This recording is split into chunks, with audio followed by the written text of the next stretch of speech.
आज परत बेटूला हॉस्पिटलमध्ये न्यावं लागलं.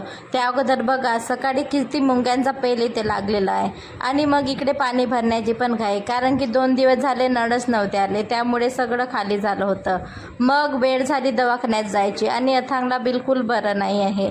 तर आम्ही सरकारी दवाखान्यात जाण्याचा निर्णय घेतला, कारण की पहिल्यांदा प्रायव्हेटमध्ये नेलोत पण काही त्याचं बरं झालं नाही, म्हणून म्हटलं की इथे पण एकदा नेऊन बघावं. गेल्या गेल्या आधी चिठ्ठी काढून घेतली आणि मग गेलोत आम्ही सरांकडे आणि तिथे थोडीशी गर्दी असल्यामुळे थोडंसं वेट करावं लागलं. मग अथांगचं वजन वगैरे चेक करून घेतलं. बघा माझ्या बेटूला तर त्याचं वजनच बघायचं आहे किती आहे म्हणून. मग डॉक्टरांना वगैरे दाखवले, औषध वगैरे घेऊन लवकर घरी आलोत आणि मग अथांगला औषध देऊन झोपी घातला आणि उठून खेळायला पण लागला. थोड्या वेळ खेळला आणि मग पाऊसच सुरू झाला.